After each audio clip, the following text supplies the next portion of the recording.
Guys, I'm in Target, right? And I want to buy a box of Lunchly so that I can compare it with Lunchables in Singapore. This is still moldy. This one's moldy. This one's moldy. This one's moldy. They're all moldy, bro. How are they selling this? How's this? We have our snacks and our energy drink, none other than the greatest meals in the world. Lunchly, of course, we have the turkey, cheese, and cracker stack. Also the Fiesta Nachos, my personal favorite. Love. Has Lunchly been as successful in the long run like Prime was? The honest answer, yes. The store this morning, and there is a ton of mold in there. My wife was always like, just think before you tweet. That was one time I didn't really think too much before tweeting. Usually, living the dream was crazy. I like, mate, he's been crying for like 2 weeks straight, and you come in and just like, I have a great life. That was incorrect. Lunchly had this coming. Why, guys? Imagine walking into Target and finding mold inside multiple Lunchly boxes, not expired boxes, not damaged boxes, boxes that were still sitting on shelves, because somehow one of YouTube's biggest product launches slowly became one of its biggest disasters. But the craziest part, this wasn't the beginning. It was the final warning sign, because Lunchly didn't fail overnight. There wasn't one giant mistake that destroyed everything. Instead, its reputation slowly collapsed piece by piece. And honestly, that might be even worse, because once people start seeing patterns instead of accidents, it's incredibly hard to win them back. And to understand how we got here, you have to go back to where everything started, because surprisingly, the idea itself wasn't bad. To create a Lunchables competitor featuring the fastest growing hydration beverage ever and the fastest growing candy ever. And so we did that. Ladies and gentlemen, we'd like to introduce you to Lunchly. Oh, yes. On paper, Lunchly actually made perfect sense. You had Logan Paul and KSI, two creators who already built Prime. Then you had Mr. Beast, someone who had already built Feastables into a massive business. So when all three announced a Lunchables competitor, people understood the vision immediately. This wasn't random. It actually felt inevitable. These creators had already proven they could turn internet attention into real businesses. Millions of fans, millions of dollars, massive distribution. What could possibly go wrong? Apparently, a lot. Because the marketing immediately created a huge problem. And most people didn't realize it at first. There's no sugar added, more electrolytes, and more B vitamins. Crunch Bar. Whoa. Feastables Crunch Bar. Our pizza uses real cheese. Theirs, as it says on their box, is mozzarella pasteurized prepared cheese product. They can't even call it real cheese. They weren't marketing Lunchly as another snack. They weren't saying, hey guys, here's a fun lunch product. No, they were selling it as something better, healthier, smarter, a lunch parents should feel good about buying. And that's exactly where things became dangerous. Because the moment you start calling yourself healthier, people stop treating you like entertainment. They start treating you like a responsibility. And responsibility comes with expectations, because millions of children watch these creators every day. Kids don't see Logan Paul. Kids don't see KSI. Kids don't see Mr. Beast. They see people they trust. And trust is an incredibly powerful thing. That's why people became uncomfortable so quickly. Because this wasn't merchandise anymore. This was food. Food that kids would eat every day. Which means people were going to judge this product differently. And that pressure immediately started building. Then Dan TDM stepped in and everything changed. Replied. This is what he had to say. What happened to YouTubers, man? I can't not say anything anymore. This is selling stuff for the sake of making money. Simple. How does this benefit their lives? This is selling crap to kids who don't know better than to trust the people who are selling it to them. Do better. Do better. Now, Dan TDM isn't someone who constantly jumps into internet drama. That's actually what made his criticism hit so hard. He posted a simple tweet, but those few lines completely changed the conversation. He basically said, creators were selling products purely to make money while marketing questionable products toward young audiences. The reaction was immediate. Parents agreed, creators agreed, even longtime fans agreed, and suddenly, Lunchly wasn't being discussed as a product anymore. It became a debate about responsibility, because people started asking a much bigger question. Should creators even be marketing food to children in the first place? And honestly, that's not an easy question to answer, because creators advertise things all the time. Games, clothes, merchandise, chocolate, energy drinks. But food feels different. Food is something families buy every week. Food is something kids consume every day, which means the room for error becomes incredibly small. And instead of letting that criticism naturally fade, KSI decided to fight it. And that's where things got messy. To me, while showing his toys that he sold to kids. How does this benefit your fans, Dan? Now, obviously, people didn't realize that I was shining a mirror in his face. Instead, they were like, Wait, you did the same as Dan. You made toys with Tube Heroes. And yes, that's fair, but I'm not the one complaining.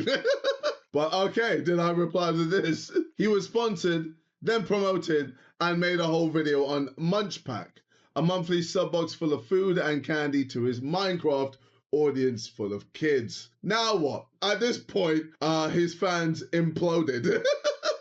But again, they kept moving the goalposts and being like, Oh, well, Dan only did this once. He's only made a video once about sweeties to his audience, so you're wrong. I mean, he still did it, but sure. If you just type in Dan TDM Sweets, there's countless of videos of him eating sweets, promoting sweets to his... At first, some fans defended him, which honestly makes sense. If someone criticizes your business, you're probably going to defend it. But KSI kept going, tweet after tweet, reply after reply. Then he switched strategies. Instead of defending Lunchly itself, he started bringing up Dan TDM's old sponsorships, candy promotions, toy collaborations, Munch Pack videos, basically saying, if Dan did it before, why is he criticizing us now? But people immediately noticed a problem. Those situations weren't the same at all. Dan never marketed candy as healthy food. Nobody bought sweets believing they were nutritious. Everyone understood they were treats. Lunchly wasn't being marketed that way. Lunchly was being marketed as an upgrade, the better choice. And that difference mattered a lot, because if you're going to tell parents your product is healthier, people expect proof. That's why KSI's response backfired. Instead of weakening Dan's argument, he accidentally strengthened it. And then Dan did something nobody expected. Nothing. My wife was always like, just think before you tweet. That was one time I didn't really think too much before tweeting. Usually I'll type it out and be like, no, I can't bother, delete it. Yeah. So then I didn't tell her for like 3 days, and she's not on Twitter really. So I didn't tell her. And then I kept getting notifications from my phone. I was like, oh, Logan Paul's responded. Jimmy's messaged you. KSI's responded. I was like, well, I'm gonna have to mention something now. What was it like? Hey, babe. So yeah.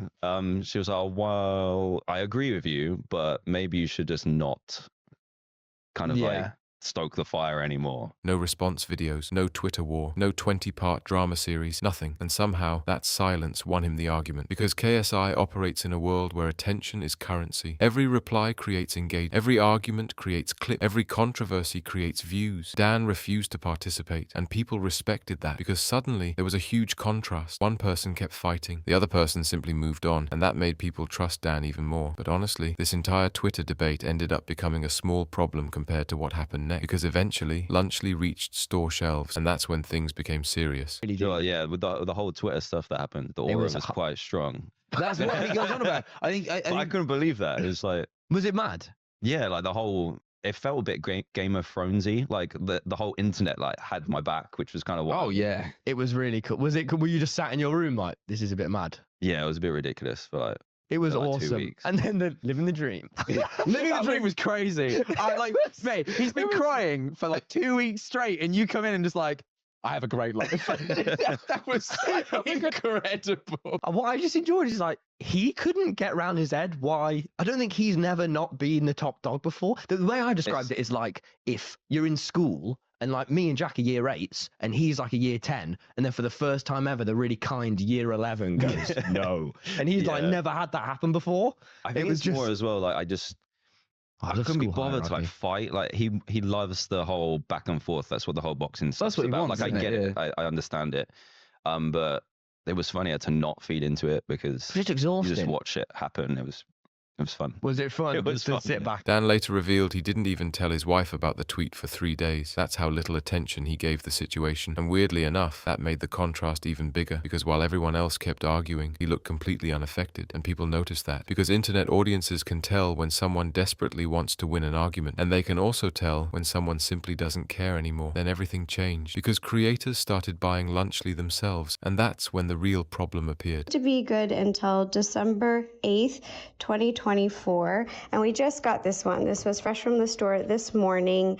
And there is a ton of mold in there. I honestly wasn't expecting that. I was thinking that, maybe they would taste pretty similar, just, not have that best or better for you ingredients. And I was going to go over nutritional facts and things, but this is really concerning. So I just am pausing from filming just to take a little break to show this. And I have a fork. Denise, is this okay if I use this? Okay. I have a fork and I'm just going to dig into it just to see. Oh, yeah. Okay.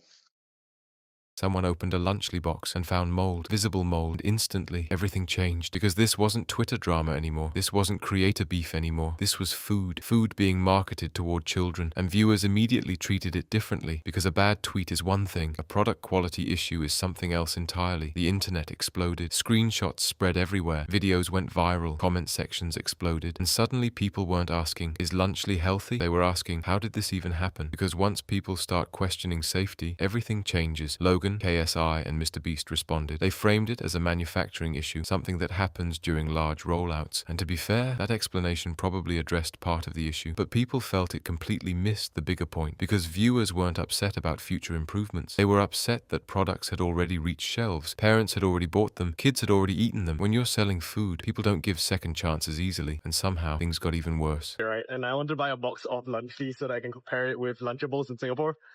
This is still moldy. This one's moldy. This one's moldy. This one's moldy. They're all moldy, bro.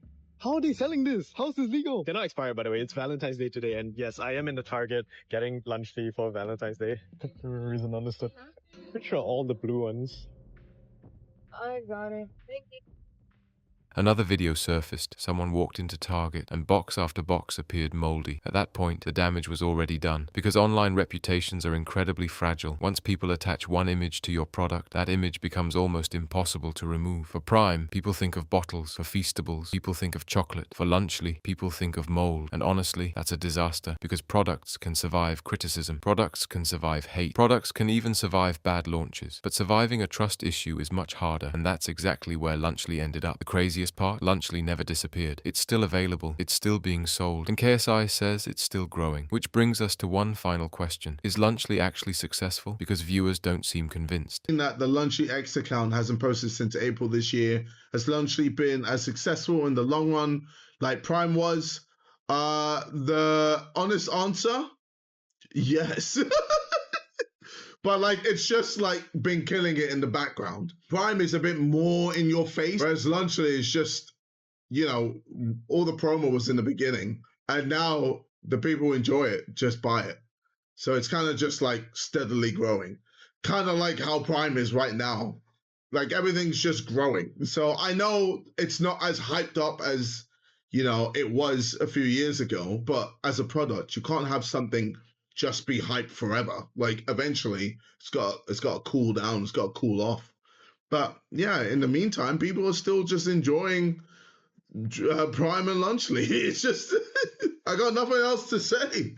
People are just enjoying it, as in the general public are just buying it. So yeah, I guess it turned from a meme to a thing people just... And maybe from a business perspective, KSI is right. Maybe the product is growing, maybe sales are increasing, but viewers aren't measuring success anymore. They're measuring trust, and trust is much harder to rebuild. Take a second and think about it. When was the last time you genuinely saw someone eating Lunchly? Not for a review, not for a joke, not because of controversy, just as a normal lunch. Most people probably can't answer that, and that's become another problem. Successful products create organic moments. People buy them naturally. People recommend them naturally. People talk about about them naturally. Lunchly doesn't seem to have that image. Instead, people remember controversies, the Dan TDM tweet, the arguments, the mold videos, the backlash, and that's why this rollout feels so strange, because technically, Lunchly survived, but reputationally, it never recovered. And that might be the biggest lesson from this entire situation. Attention can launch a product. Attention can create millions of dollars. Attention can dominate headlines, but attention alone cannot build trust. Eventually, people stop caring about hype. Eventually, people stop caring about creator names. Eventually, people ask one simple question. And for a lot of viewers, Lunchly never managed to answer that question. Right now, Lunchly exists in a very weird place. It's still available. It's still being sold. And somehow, it's also one of the most controversial creator products ever launched. That combination almost never ends well, because internet audiences forgive mistakes, but they rarely forget them. Eventually, people get tired of hearing the same explanations. Eventually, people stop separating the product from the controversies surrounding it. And unless Lunchly eventually becomes known for something other than backlash, the mold clips, the arguments, and the criticism will probably be the first thing people remember every single time they hear its name. Because in the end, Lunchly's biggest problem was never mold. It was trust. And once trust disappears, it's almost impossible to put it back in the box.